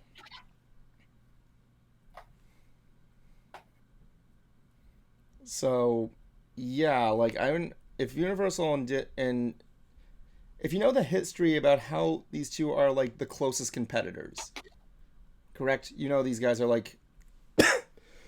excuse me. If you guys don't know, Universal and Warner Brothers are mad competitive with each other, stupid mad competitive with each other. So if they merge, that's just going to be fucking hilarious. I'm just going to say. What do you guys think? It'll probably be a better investment than Disney did with Fox. Yeah. What was a bad investment with Fox? Paid way too much. Well, where did you hear? What indicated that? Wait, time out. We're not talking about this. We're talking about. We have to talk. We're talking. Focus on the topic, dude. No, I am focusing on the topic. Yes, Universal. I'm just saying. Universal with I think if they get the right price for it, it could work out better than what instead of the deep hole that the mouse is in. Keep in mind here, this is also still not finalized. So we'll. No, I know it's not even. It might not even be true. Yeah, honestly, I don't. But I mean, even I don't think Disney would buy out Warner Brothers. I don't even think it's really that much of a thing that they would have anything of gaining with it. Let alone have enough money. But no, with Universal, and I There are know several one of things our other gained when companies merge. What were you saying? one of the No, other Kuma, things. Kuma. What were you saying? I mean, no, I'm just saying there are several things companies get when they merge together. For one, dude, they're going to be open to looking up either their current or old IPs. That they'll probably just be like, hey, we're going to bring this back. Or, hey, that looks like an interesting deal, but we're going to do it our version. Like I can see things like that. Because, yeah, granted, whatever their price is for the buyout or the merge and everything, that's just the front of their opening price of just like, yeah, this is for the company, but then that also is giving them, hey, we get this, we get that, we get this. Now we can do our whatever the hell we want with it, basically. Oh yeah. So it just like eliminates them from doing any of their own creativity to where, we don't have to be original anymore. We can just look up some old shit, make it ourselves. Yeah. I mean, granted, that's a cool idea just because, one, I'm open to just seeing, new TV or new shows that come out. Then I'm gonna put up there like, does Warner Brothers have a definitive streaming home? HBO Max. Don't they also have something in Discovery as well too? Or yeah, they got that. Don't they also have some shows on Netflix as well? I don't know. I think they also have some stuff on Paramount. I was gonna say, I mean, like, probably every streaming service has like one or some of their movies, just because Warner Brothers was a big producer back then. I mean, technically Disney has one. If you has at least one, which is Who Framed Roger Rabbit. I think that was Warner Brothers oriented as well. Was it? I don't remember. Let me look that up.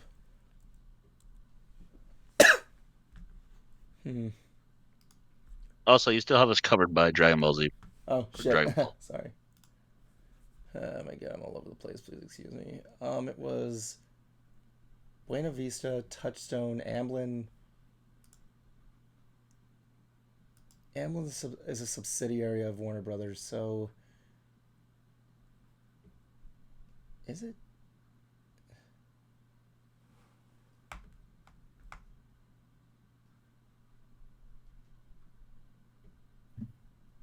No, that was no, that is Universal. Never mind. Yeah, it's Universal. Never mind. I keep getting them confused. But yeah, we'll have to see what happens with that.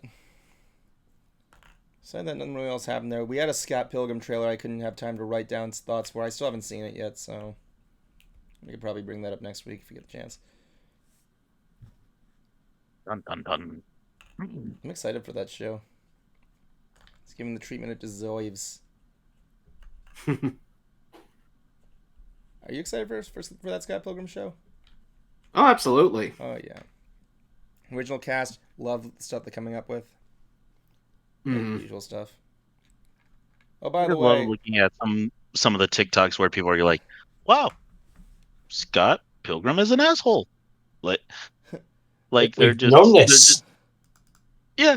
Like people are really just going like, "Wow," and I'm supposed to be rooting for this guy. Oh yeah. It's kind of like that one thing with the recent Star Wars thing that happened there. Here, just recently with the with Ahsoka. So, Star Wars fans, I was on the Discord, right? I think if you don't know this, Star Wars fans are had favored Ahsoka, right? It's good, it's well written, people like what they're seeing, and the fans are like what they're seeing, right? Like everybody, you following? Yeah. Okay. So apparently, I'm not knowing what the numbers are for sure because I haven't seen this whole series at the end, so I'm not really going my full misjudgment. I'm just going with what I'm hearing. Hearing the numbers for the started dropping on the last episode, and I'm not even kidding here on this one. Fans are morbidly confused as to why.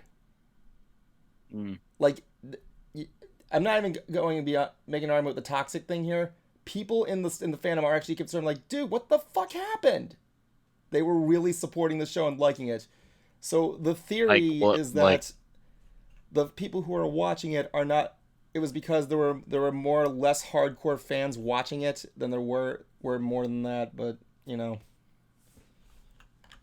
Anyway, that's another thing there. What happens, or we don't know. They don't know exact. I don't know exactly. Like I said, I haven't looked at these numbers. I kind of want to finish Ahsoka before I kind of look too deep into it. Kind of like form my own opinion on it before like. well, what are they saying? Like what part are they saying, or what their thought is on it of why it's happening. no, what scene, or what, like, is it just the episode in general, or is there just... I can't give a good answer for that right now. I want to finish the series because I don't want to look too deep into this thing here and get spoilers. That's why. Then why bring it up? I was just making small talk. Anyway, what was I gonna say? Cruiser, you go on about the game. Okay. Well, I now have Freddy Krueger's Nightmare on Elm Street on the on NES.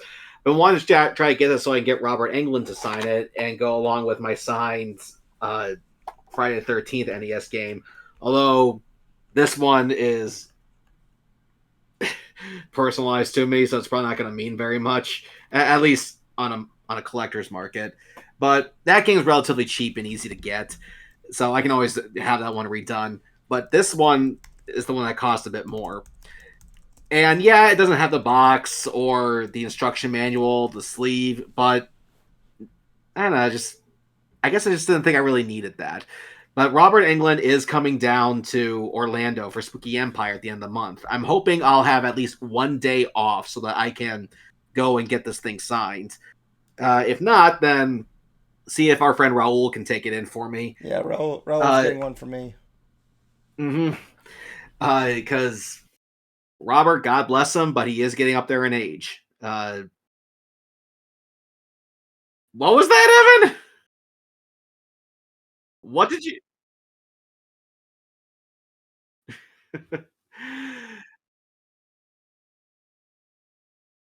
OBS, please excuse me.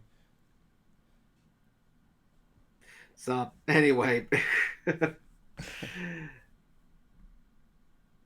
And, yeah, Spooky Empire, I have to say, my liking for them has really declined as of late. Yeah, I do not like the organizer, Peter Magelli.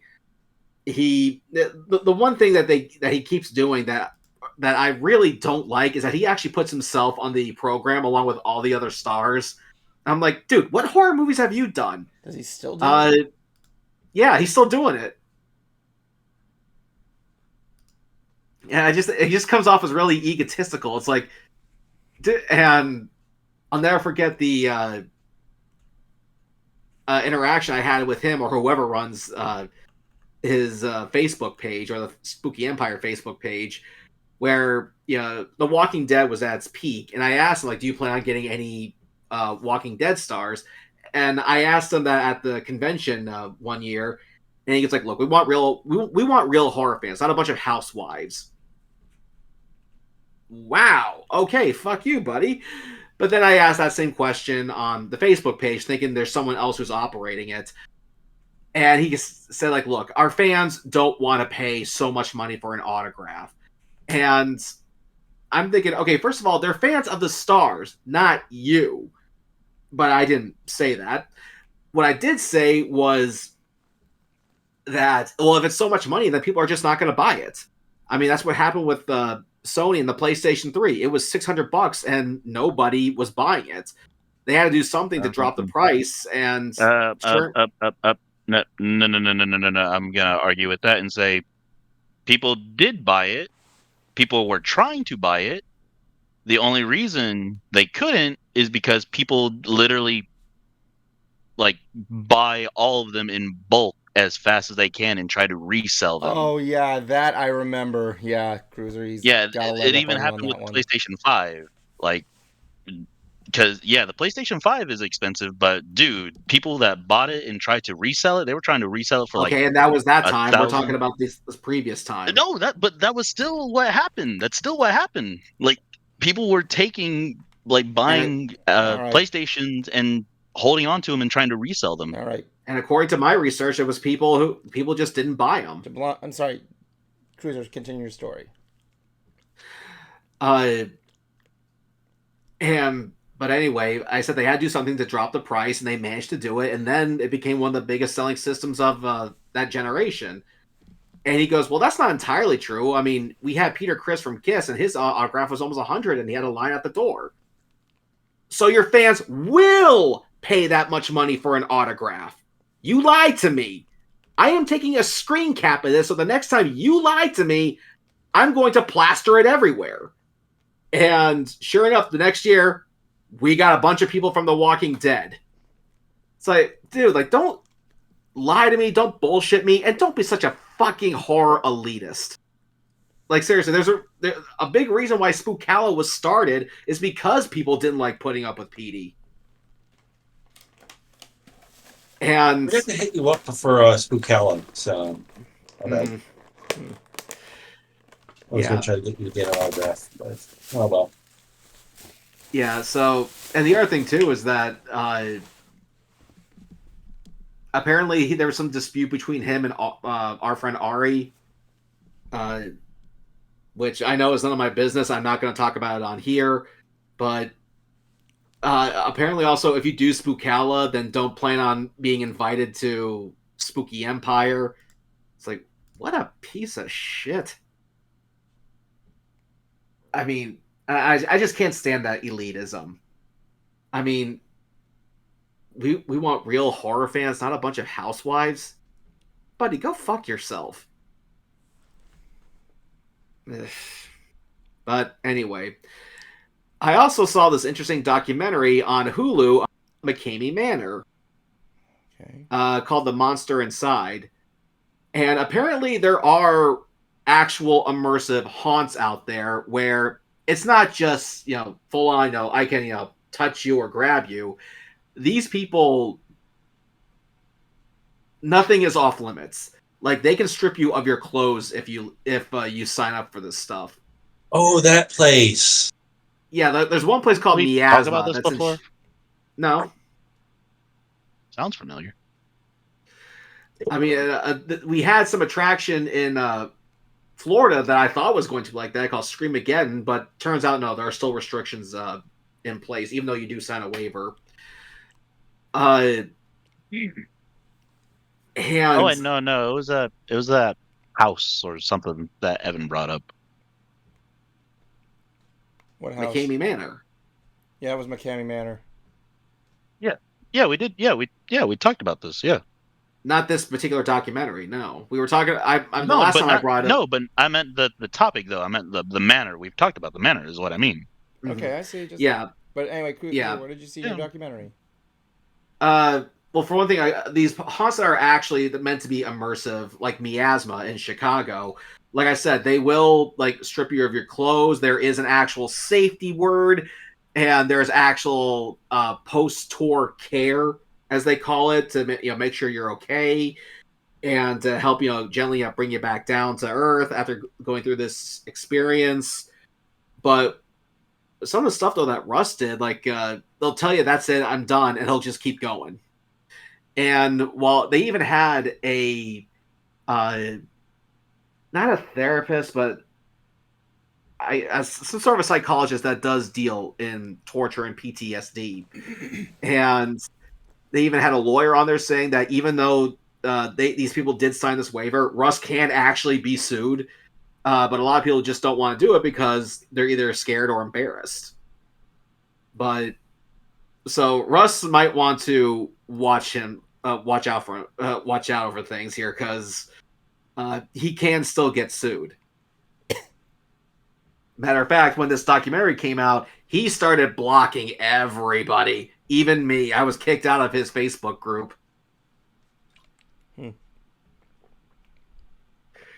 Mush Hog, what's up? Sorry if I got you with the comment a little late. Oh my god, I was going through my tabs. I found this webpage of photos that I wanted to show you guys. Just for a laugh. So, these are travel photos, right? That people took with sculptures, right? And the poses they do with them are fucking hilarious. I hope this gets a laugh out of you. I really do. So I'm going to share my screen with you. And here we go. This is travelers. There's people who prove that posing with sculptures is not boring at all. Not gonna read everything here, but I'm just gonna go with one. His facial expression is pure gold.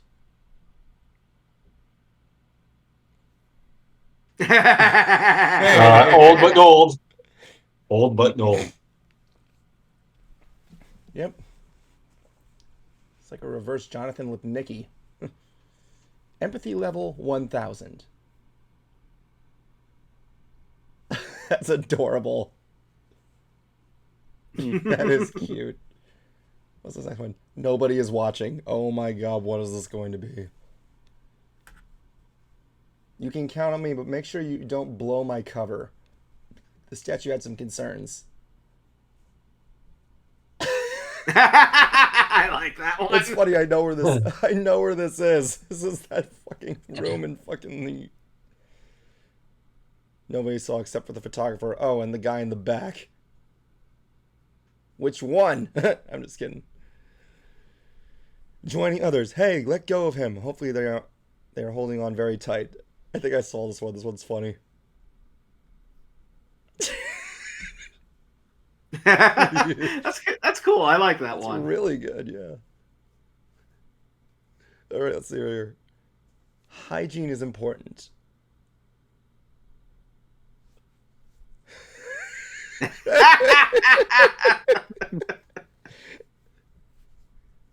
Oh my god, is that a mermaid? All the single ladies. Oh my god, what is this? If you like it, then you should put a ring on it. Yeah, nice. I was expecting that. I'm expecting to see a picture of the thinker and he's looking at a newspaper. Another reason to fear clowns. Why so many people are afraid of clowns? Oh, that's why. The fact that this clown just bet. You don't have to read those, please. Okay. Just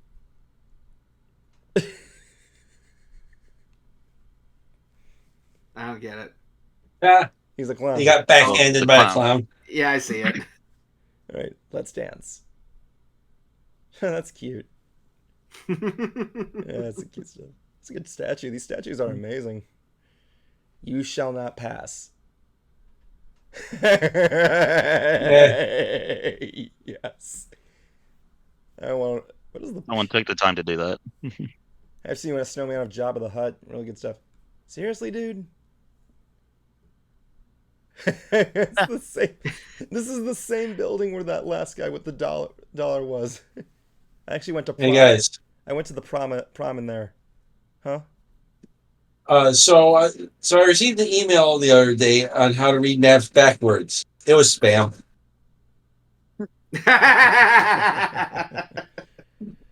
Run like hell. Hey Jablonski, is that a JoJo's reference? Nani? Powerful mommy. That's obviously Joseph Joestar. No, I was gonna say that's when Giorno took Koichi's luggage. Yeah. Powerful mommy. Oh my god. Is that the same statue from before? I think so. Yeah. Yeah. It's like playing tug of war with a kid. Who hasn't? Oh, can someone pass the tissues, please? Aw. Gross. You. Ew. Yeah. Yeah. Good parenting. Let your child put their mouth on Back a off, statue who's been there for who knows how long. Back off, he's mine.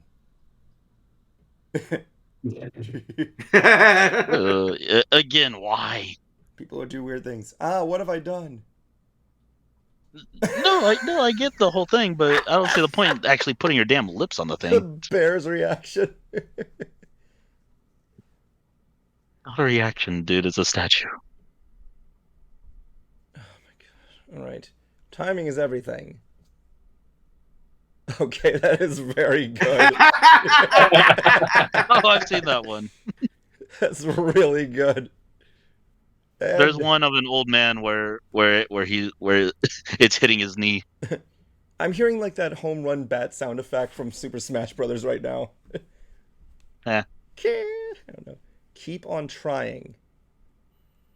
Oh my god. Is it it is scary. Oh my god. What the fuck? Jeez. That's creepy. That is like the one Humpty Dumpty you don't want to mess with. I don't know, I was gonna say Saitama's head, but why not?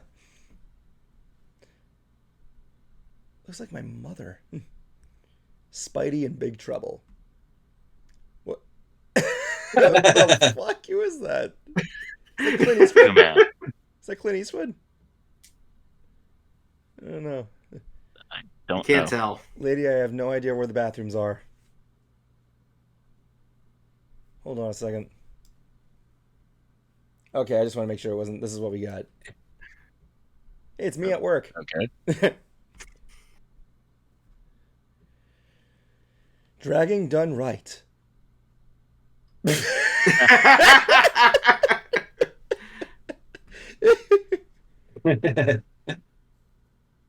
Pigeon from another world.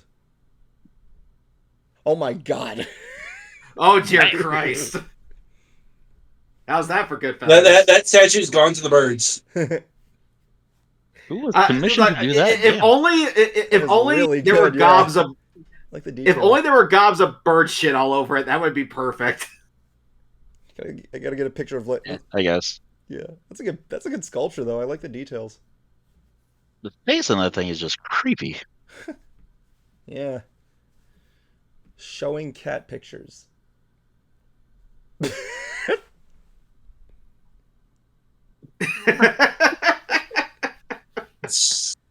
He's digging it. I mean, that's one thing I would kind of want to do too, like someone from the past, if they're just brought back to here, to be like, here, I want to show you just all this images of cats on the internet. Meanwhile, he's thinking like witchcraft. That's Okay, Kung Fu fan.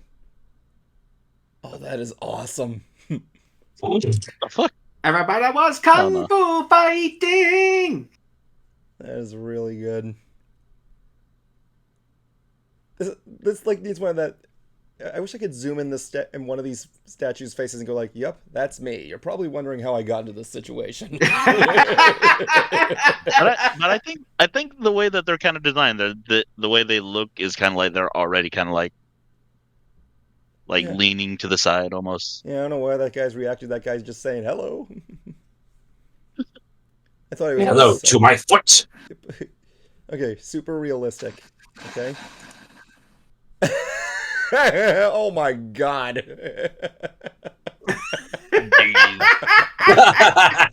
Pick up and drop. Oh dear lord. 50 Shades of Sculpture. Uh-oh. I'm probably Interesting. gonna need to look at this freeway. Oh my god, dude! They're just statues. Yeah, Like, but even statues could show nudity. Anyway, like, oh, okay. Yeah, I'm thinking about Florida on our asses. I need to know what was this what the statue was made for? What was this pose? Yeah, I don't know. Art's weird. Listen carefully. Did you know that Jamie and Susie broke up? Looks like Bob Gurr. wow! Look, Evian. There's tits right there. Oh my god! I didn't even shit. know. Oh god! Wow! A thorough inspection. Obviously, clearly that defined that last one. Let's see. What the? Oh my god! Oh jeez. Oh wait, is that master code?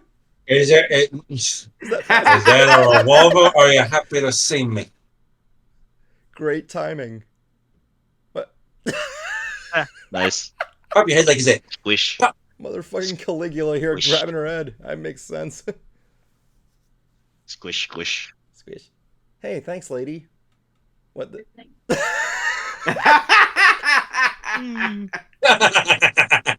I guess, yeah, that's pretty okay. Yeah. Right That's in a the good one. Right in the stomach. Oh dear. Hey. It's that same stuff. Oh man. Teaching a lesson. What is with that foot? What the hell? No, go back up. Look at that statue's foot. The foot hurts you, damn. Yeah, man. What the? Oh dear lord. Oh, fatality.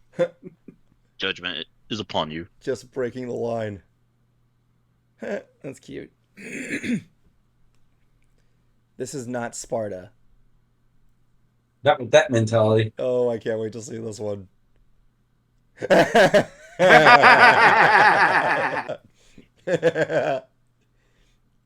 Mean man.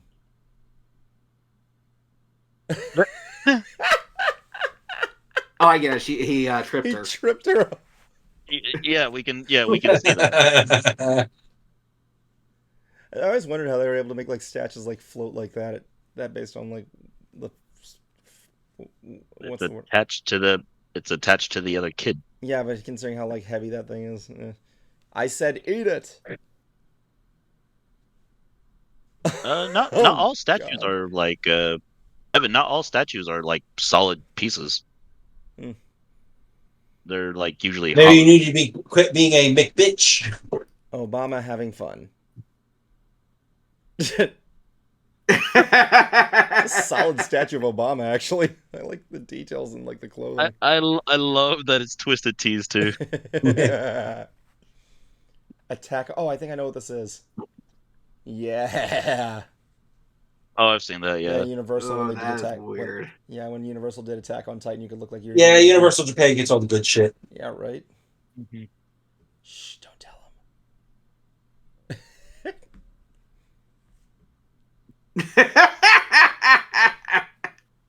See, it looks more like he's flipping us off.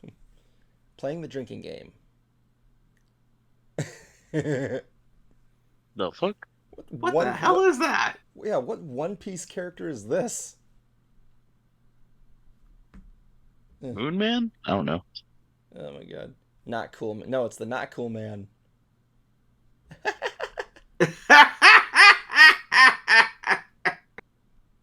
That's Yeah, what how many Hollywood bir- how mu- Studios.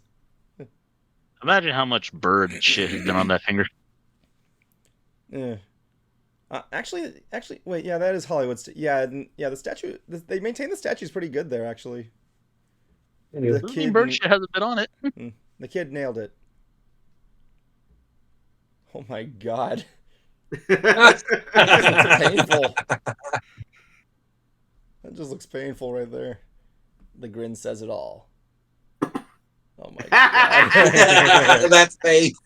Jeez. Okay, I think that's it. Blonsky, there's your new profile pic. Yeah, right there. Yep, there you go, Jablonski. Oh my god. We find stuff. I saw that because I saw the stupid pool thing we did. There was that one that looked like the concert cruiser. So I want to also point out here, this week I think if I already said this on stream, I apologize. I ordered something off the internet. Yes, what was it? I can't tell. I'm not going to tell you. But Why? You said you were... But basically what the story is, I saw a YouTube ad. And I look at it, and I saw the price was $50. And I'm like, no, I gotta try this. So now it's supposed to be arriving on October 20th. Yay. So, yeah, you brought up a thing there. What was the how often have you guys bought something thanks to a YouTube ad? Well, I have YouTube Premium, so I don't give a shit about ads. Not a YouTube ad, but Facebook ad too. Was it music related? Facebook ad, I lost track. Cruiser, was it music or autograph related? No. It was actually magic related. You're not a sports fan. What does that magic have to do with sports? When did you start watching basketball? Side note, the Orlando Magic sucks. Illusions. Oh. Jackass. The illusion that Orlando Magic is a good team. I wouldn't know. I don't watch sports. I don't either, and I know this. Hey, Kitty. And the other was MLP related. Of course it was. I should have guessed that. I should have, like I said, was it MLP music or autograph related? What was it? One was the MLP box, which was kind of like MLP's own version of like Loot Crate, but you only got like 2 items, and they weren't really anything special, so I just canceled it. The other was, like I said, this magic box where you get like a few different magic tricks every month, and I gotta give them credit because the one thing I always said was that I want real tricks, I want real props. They're like, well, what do you mean by that? Like, I want something that I cannot get from a standard magic kit, because when I go to toy stores or heck, even whatever remaining magic shops there are, when I look at all the magic kits, they're all the same, just with different flair, and I get so sick of that. It's like, no, I want like a trick that a real professional would use, and sure enough, these actually did come with those. I have used a couple on people. I should really break them out and like kind of start doing tricks. Rope tricks, card tricks, tricks with money, tricks with levitation, even some prank gags. Like I got this. What comes in the other thing that you were talking about, the MLP standard or the toy ones? MLP. Yeah. Like one item was like a sippy cup and a coloring book. Wait, that was in the magic one? No, you said the other. Yeah, no. My question was, what was in the kids magic set stuff that's different from that's what you meant. Yeah, okay. I'm right here going, because you're saying the tricks, but you're not telling us which tricks or anything. So yeah, I'm just okay. Standard card tricks for one, like let's see. Of course, let's see the standard card tricks. You would get cups and balls, that classic trick. The magical linking rings. Sometimes you would get these specially made tubes that you would blow a balloon into and shove pencils through, and the balloon wouldn't pop. This thing where you actually convert quarters, nickels to dimes. Like, this is stuff that I've seen in so many magic kits, and if you're lucky, like Cruiser, I actually had a magic trick I wanted to show you, but no, finish your topic. And like in these magic kits, if you're lucky, you'll get like maybe one trick that is like new, or at least something you haven't seen in these standard magic kits. Like, for example, this one where you take a large cardboard die that's like about this big, you put it like in this hat, and then you would show that the dice magically reappeared in the box. Or maybe this specially gimmicked milk pitcher, so that when you pour it out, the milk is actually going back into the jug. But you would have to buy like these $30 or $40 magic kits just to get this one prop that would be of any use to you. Yes. And what comes in the kit that you were talking about? Like the gimmicked cards that I got were completely different. Like, for example, you would have, like, say, like a royalty card, and on one half it has the Jack, but on the bottom half it's the Queen. So it allows you to kind of like flip them around and say, like, look, I turned Jacks to Queens.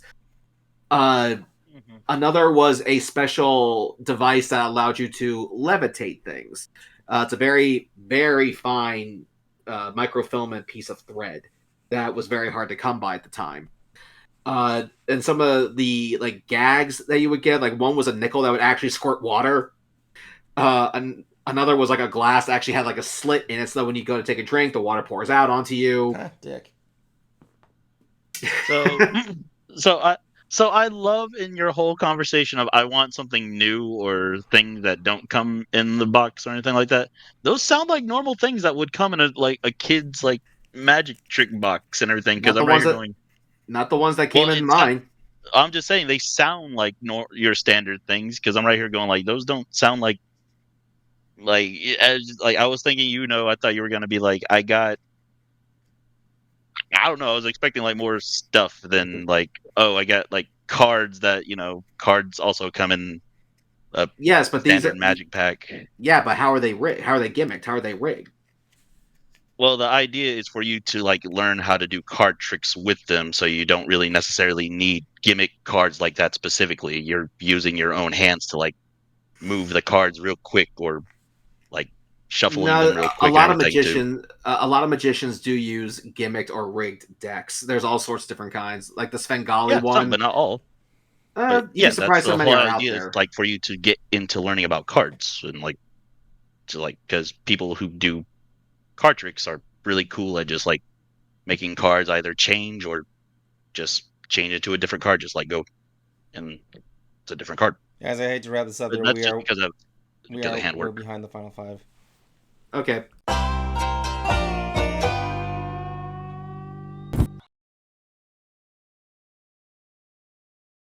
All right, welcome to the final five and everything there. Oh, I'm probably not gonna do one tonight. I'm sorry, guys. Aside from I'll just start off with Cruiser. Your time begins now. Okay. Just finished a first impressions video for Park Geeks where we talked about Halloween Horror Nights. Kurt just needs to add a last few finishing touches. After that, I will also have the panel for my Hoof Rock Live panel from Mayor Fair for the MLP movie soundtrack. And I really want to put some more effort back into my book. I haven't been able to work on it because of all these other videos, but I still need to also do a Villain Con video for Park Geeks as well. So and also Arrow is working on the remaining parts for the G5 review. So that's what I got coming. All right. Next up is going to be Jablonski. Time begins now. I don't got too much going on right now. Just school holidays are coming up. Work and so on. So that's really all I got going on. And other news might be coming along the way, but that's a little too soon to tell. But yeah, I'll see you guys. I'll see everyone after next week, and I hope that you remember that kids remember drink your motherfucking drugs. Thank you. Saint Jablonski says so. Overstepping that one there, Kuma. Go. I got nothing, so we can just skip mine. You sure? Okay. Yeah, I got nothing. I'm not gonna really go into mine there. My mouth is killing me. But yeah, thanks for watching, everybody. There. Be sure to tune in next week for our 200th episode. What are we gonna do? Even I don't know. So yeah, we'll be ending us with our usual quote. Think of Kuma's quote of the week. Stand by.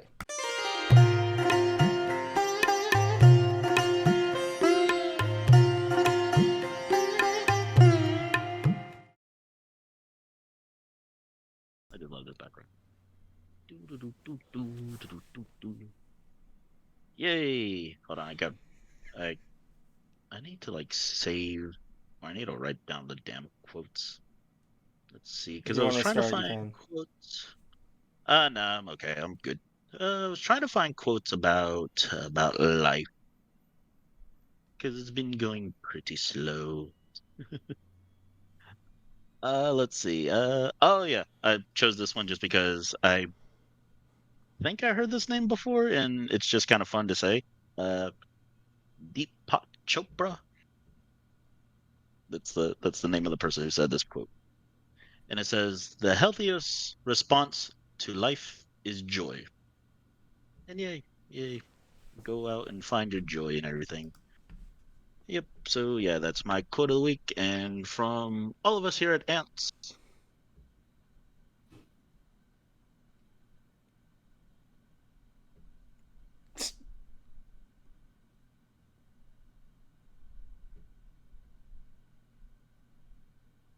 No, I'm just kidding. Yeah. It's the end of the show, so don't blow it. It's the end of the show, so don't blow it. It's the end of the show, so don't blow it. End it right.